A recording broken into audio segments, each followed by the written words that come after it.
Kunning muhim va dolzarb yangiliklari bilan dunyo yangiliklari o'z ishini boshladi.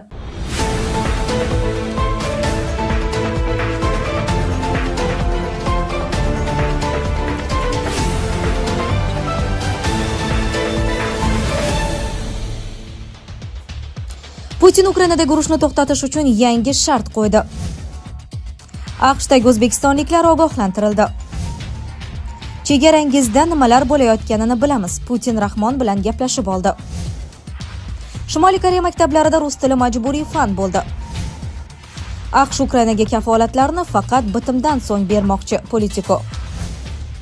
Zelenskiy prezident ekan, Ukraina Rossiyaga hech qanday hududni bermaydi. Yermak. Lukashenko Qirg'iziston iltimosini rad etdi. Sovuq kunlar boshlandi do'stlar. Aynan shu paytda erkaklarning eski bezovtaliklar yana qaytadi. Tez-tez hojatga chiqish, kechasi uyquning buzilishi, sovuqda yanada kuchayadigan og'riqlar. Shu holatlarni yengillashtirishda Prostamix ko'pchilikka yordam bermoqda. Tabiiy tarkibi bilan yallig'lanishni kamaytiradi, shishni tushiradi va tinch uxlab o'zingizni yengil his qilishga yordam beradi. Batafsil ma'lumot ekraningizdagi raqamlarda. Putin Ukrainadagi urushni to'xtatish uchun yangi shart qo'ydi. Ukraina armiyasi Donbassdan chiqib ketgan taqdirdagina Rossiya urushni to'xtatadi. Bu haqda Rossiya prezidenti Vladimir Putin 27-noyabr kuni Bishkekka tashrifi yakunlari bo'yicha o'tkazilgan matbuot anjumanida ma'lum qildi. Ukraina qo'shinlari egallab turgan hududlarni tark etadi, shunda jangovar harakatlar to'xtaydi. Ketishmasa biz bunga qurolli yo'l bilan erishamiz, dedi Putin. Uning so'zlariga ko'ra, Moskva Kiyev bilan kelishuvga erishishni xohlaydi, biroq hozirgi sharoitda bu huquqiy jihatdan imkonsiz. Putin harbiy holat sharoitida vakolatlarni uzaytirish huquqi faqat Ukraina Oliy Radasiga tegishli ekanini, prezidentga emasligini da'vo qildi. Ukraina rahbariyati bilan hujjatlarni imzolashdan ma'no yo'q. Ular saylov o'tkazishdan qo'rqib strategik xatoga yo'l qo'ydi, dedi u. Ukraina qonunchiligi Zelenskiyning prezident sifatidagi legitimligi haqida nima deydi?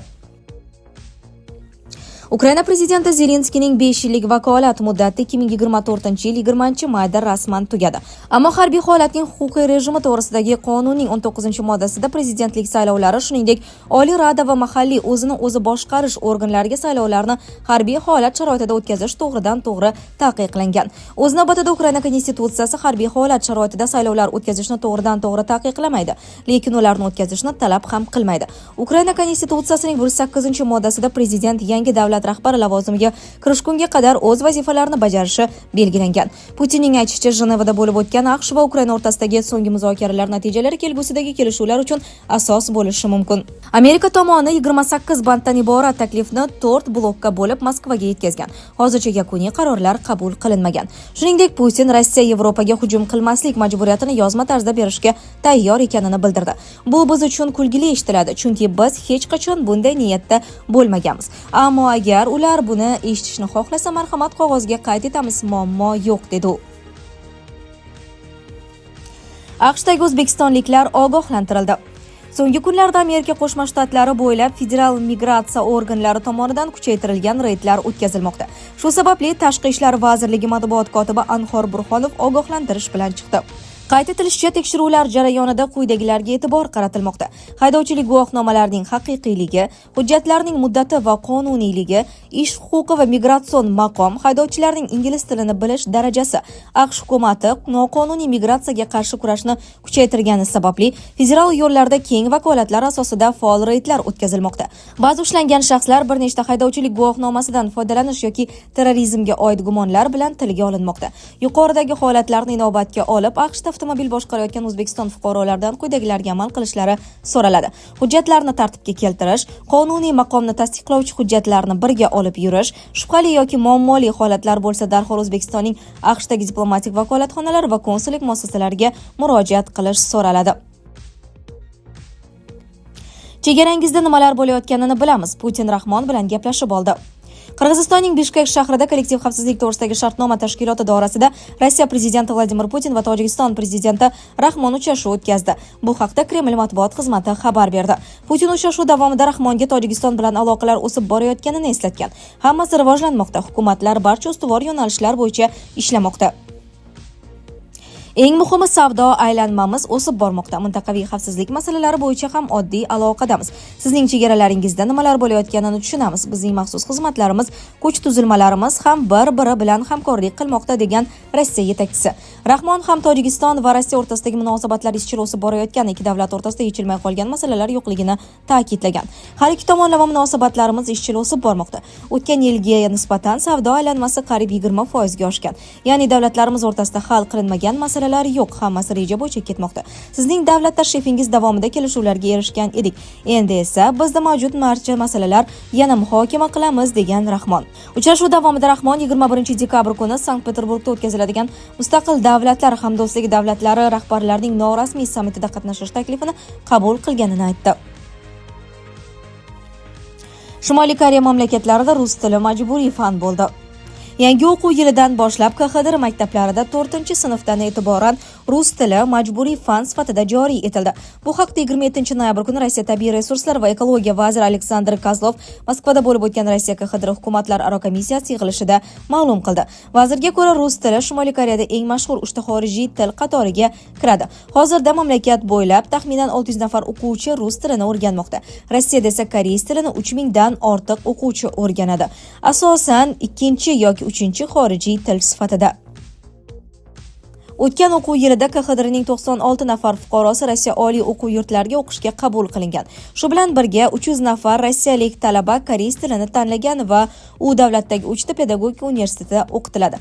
Alohida e'tibor kasbiy ta'limga qaratilmoqda. Joriy yilda 29 nafar shimoliy koreyalik geolog Rossiya mutaxassislik ta'lim muassasalarida malaka oshirdi. Ular qidiruv ishlari, laboratoriya tahlillari, kartografiya va ma'lumotlar bazalari bilan ishlashni o'rganadi. Xuddi shunday kurslar bank xodimlari, energetiklar va tibbiyot sohasiga oid mutaxassislar uchun ham tashkil etilgan. Kelasi yilda Pxenyanda rus tilida ochiq ta'lim markazi ochiladi. U Kim Chxol-Chu nomidagi pedagogika universiteti negizida tashkil etiladi. Hozir markaz uchun maxsus bino qurilmoqda. AQSh Ukrainaga kafolatlarni faqat bitimdan so'ng bermoqchi. Politico. AQSh davlat kotibi Marko Rubio Yevropa ittifoqidagi hamkorlariga Washington Ukrainaga qandaydir xavfsizlik kafolatlarini faqat tinchlik bitimi imzolangandan keyingina berishga rozi bo'lishini aytdi. Bu haqda yevropalik diplomat va muzokaralar mazmunidan xabardor shaxsga tayanib 26 noyabr kuni Politico onlayn nashri xabar berdi. Manbalarning aytishicha, bunday shart AQSh tomonidan o'tgan hafta Kiyevga yuborilgan takliflarda ham mavjud bo'lgan. Nashrda ta'kidlanishicha, Ukraina g'arb tomonidan berilgan xavfsizlik kafolatlarini Rossiya bilan tinchlik bitimi tuzish uchun asosiy shart deb hisoblaydi. Shu bilan birga AQSh prezidenti Tramp go'yoki bitim imzolanmaguncha Ukraina rahbarini Oq uyga taklif qilmasligini bildirgani ham yoziladi. Materialda qayd etilishicha, AQSh prezidenti Tramp ma'muriyatidan kelayotgan signallar ko'p qirralidir. Politico ma'lumotlariga ko'ra 25 noyabrdan Yevropa vakillari bilan telefon orqali suhbat chog'ida Marko Rubio Ukraina uchun xavfsizlik kafolatlari Tramp ma'muriyati uchun ustuvor ahamiyatga ega ekani va ular tinchlik bitimining boshqa bandlaridan alohida allaqachon kelishilgan nuqtalardan tashqarida muhokama qilinayotganini aytgan.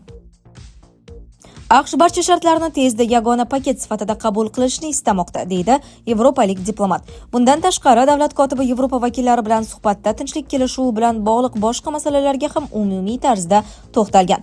Manbaga ko'ra, bu masalalar Ukraina hududiy yaxlitligi va Rossiyaning muzlatilgan aktivlariga taalluqli bo'lgan. Jurnalistlar so'zlariga ko'ra, ayrim Yevropa davlatlari Tramp ma'muriyatining pozitsiyasi Rossiya foydasiga og'ishi mumkinligidan xavotirda. Inson huquqlari, gumanitar huquq, xalqaro huquq yoki tamoyillar haqida bir og'iz ham so'z yo'q. Bu Yevropa xavfsizligining yangi ammo teshiklarga to'la arxitekturasini yaratyapti, deydi nashr qahramoni bo'lgan diplomat. Zelenskiy prezident ekan, Ukraina Rossiyaga hech qanday hududni bermaydi. Yermak.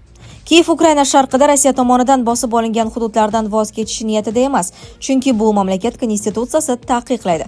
Hozircha faqat to'qnashuv chizig'ini belgilash haqida gapirish mumkin, dedi Ukraina prezidenti ofisi rahbari Andrey Yermak The Atlantic nashriga bergan intervyusida. Mazkur suhbat payshanba 27 noyabr kuni e'lon qilindi. Shu kunlarda biror aqlli odam hududdan voz kechish haqida hujjatni imzolamaydi, deya Yermakning so'zlarini keltiradi nashr. Uning ta'kidlashicha, Vladimir Zelenskiy Ukraina prezidenti bo'lib turgan ekan, Kiyev Rossiyaga okupatsiya qilingan hududlarni berishga hech kim umid qilmasligi kerak. Konstitutsiya bunga yo'l qo'ymaydi. Ukraina konstitutsiyasiga va Ukraina xalqining irodasiga qarshi chiqmoqchi bo'lgan har qanday shaxs bunday qaror qabul qila olmaydi, deb ta'kidladi u.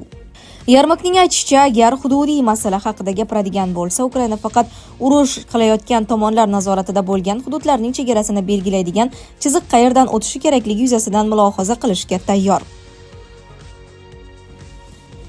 Lukashenko Qirg'iziston iltimosini rad etdi. Belarus prezidenti Aleksandr Lukashenko Qirg'iziston poytaxti Bishkekka tashrifi chog'ida sirtdan sudlangan Qirg'izistonning sobiq prezidenti Kurbanbek Bakiyevni vataniga qaytarmasligini aytib, hazillashdi. Bu haqda Belta xabar berdi.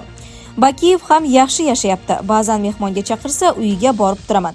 Hech qayerga bormaysan, tamom Belarusda yashaysan deb aytganman. Shuning uchun biz uni sizga bermaymiz, dedi Lukashenko Qirg'iziston OAV savollariga javob berar ekan. Belarus rahbarining so'zlariga ko'ra, Bakiyev Qirg'izistonni juda sog'ingan va iztirobda. Shuningdek, otasining qabrini ziyorat qilmoqchi. Belarus rahbari qirg'izlar o'z prezidentiga bunday qilishga yo'l qo'ya olmasligini bosh-boshtoqlik deb atadi. O'ylaymanki, biz bu masalani hozirgi rahbariyati bilan hal qilamiz, deb xulosa qildi Lukashenko.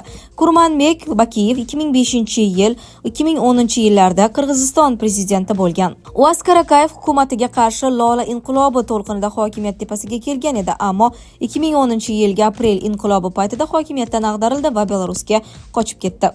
Sizlarga yetkazmoqchi bo'lganlarimiz shulardan iborat edi. Dunyo yangiliklaridan uzoqlashmang.